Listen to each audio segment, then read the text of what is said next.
یہ لوگ تیزی دکھاتے ہیں بعض، تو یزید بھی تیزی دکھانے والا تھا. اس نے ولید کو خط لکھا کہنے لگا کہ فوری طور پہ عبداللہ ابن عباس کو بلاؤ اور اسے کہو میری بیعت کریں.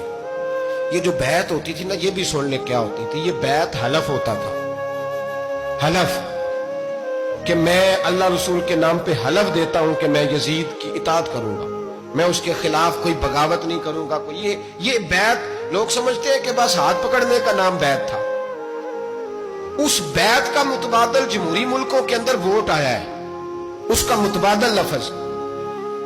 تو کہا بیعت کرے. حضرت عبداللہ ابن عباس کو بھی بلاؤ، عبداللہ بن زبیر کو بھی بلاؤ، امام حسین کو بھی بلاؤ. امام حسین آدھی رات کے وقت بیٹھے تھے مسجد نبوی میں، چونکہ پانچوں نمازوں کی آپ امامت کرتے تھے. ہن اللہ خیر کرے جڑا نماز پڑھائے ہو مولوی، جڑا ٹل پائے ہو پیر، جڑا مہینہ نہ نائے چھوٹا پیر، تو جڑا 6 مہینے نہ نائے ہو بڑا پیر. کہتے بابا پہنچے ہیں، کڑے شڑے جو پہن لیے. بھئی امام حسین تو نمازیں پڑھاتے تھے، مولا علی تو نمازیں پڑھاتے تھے، مسجد کے خطیب تھے. اب اس کو تو مولوی کہہ دیا جاتا ہے بیچارے کو. تو ملنگ کون ہوتا ہے جی؟ کہتے جڑا کپڑے کٹ پائے. کیا تماشا ہے، قوم جدھر دل کرتا ہے نکل جاتی ہے. امام حسین نماز پڑھا کے عشاء کی بیٹھے تھے جناب عبداللہ بن زبیر. عبداللہ بن زبیر کون تھے؟ یہ نبی پاک صلی اللہ علیہ وسلم پھپھی کے پوتے تھے اور جناب صدیق اکبر کے نواسے تھے، حضرت عبداللہ بن زبیر. اور جناب زبیر بن عوام عشرہ مبشرہ صحابی ہیں، ان کے بیٹے تھے. بہت زیرک آدمی تھے. یہ بھی امام حسین کے پاس بیٹھے تھے. عبداللہ ابن عباس بھی تھے جو حضور کے چچا کے بیٹے ہیں، اس امت کے پہلے مفسر ہیں قرآن پاک. یہ لوگ بیٹھے تھے. تو ولید نے ایک بندہ بھیجا، اس نے آ کے کہا جناب آپ کو گورنر صاحب نے بلایا ہے. تو عبداللہ بن زبیر کہنے لگے حسین اس وقت بلانے کی بات سمجھ میں نہیں آئی. تو امام حسین بڑے بصیرت والے تھے، اللہ نے بصیرت دی تھی.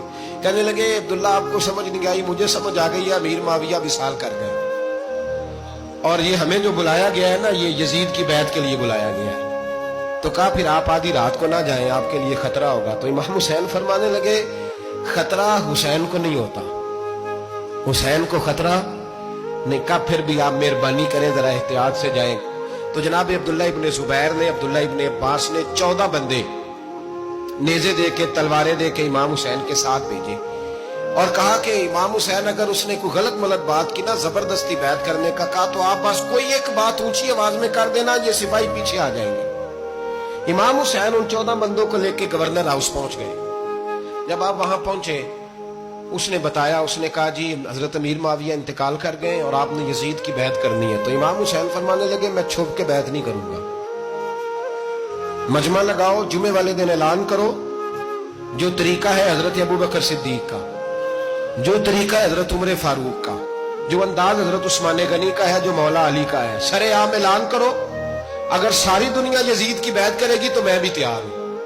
تم مجھ سے بیعت لے کے پھر لوگوں کو بتانا چاہتے ہو کہ حسین بیعت ہو کر رہے ہیں، تو تم کیوں نہیں کر رہے؟ میں عام آدمی نہیں ہوں، لہذا چھپ کے بیعت نہیں کرتا.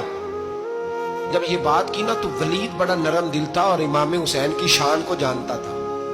وہ جانتا تھا یہ نبی پاک کا خاندان ہے. اس نے کہا جی مجھے تو حکم تھا، باقی آپ حضور کے نواز ہیں، میں کر کچھ. وہاں ایک بڑا بدبخت شخص بیٹھا تھا، عبد الملک بن مروان.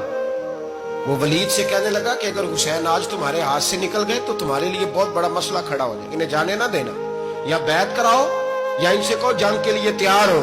تو امام حسین رضی اللہ تعالیٰ عنہ کے کانوں میں آواز گئی تو فرمانے لگے ابن مرجانہ، اگر تیرے اندر جرت ہے تو آ سامنے حسین کے، اس کے کانوں میں باتیں نہ کر، کانا پھوسی نہ کر، باہر آ میدان میں، شرارت نہ کر، باہر آ. میں تمہیں ابھی بتاتا ہوں کہ حسین سے مقابلہ کرنے کا انجام کیا ہے. یہ کہہ کہ امام حسین باہر نکلے، اپنے بھائی محمد بن انفیہ کو بلایا، عبداللہ بن زبیر، عبداللہ ابن عباس، ڈھیر سارے لوگ اکٹھے ہو گئے. فرمایا یہ معاملہ ہے، اب کیا کرنا ہے؟ یاد رکھیں ووٹ برادری کا نہیں ہوتا، ووٹ برادری کا نہیں، ووٹ دین کا ہوتا ہے. جو بندہ دین کے، ملت کے، مذہب کے معیار پہ پورا نہ ہوتے اسے حکمت کے تحت بھی ووٹ دینا جائز ہے. ہاں یہ بات سچی ہے تو بہرحال سچی ہے، یہ یاد رکھ لے. ہمارے ووٹ سے کوئی ایم این اے، ایم پی اے جتنے ظلم کرے گا، ووٹ دینے والا اس کے ظلم میں شریک ہوگا، بالکل 100%. یہ لکھ لیں بات. ہم اس وقت بڑی جلدی، پتہ نہیں ہمیں کیا مسئلہ ہو جاتا ہے، اتنا اتنی مصیبت انہیں نہیں بنی ہوتی، یہاں بنی ہوتی ہے. خدا کا خوف کرے. امام علی مقام بٹ ووٹ ہی مانگ رہا تھا نا یزید،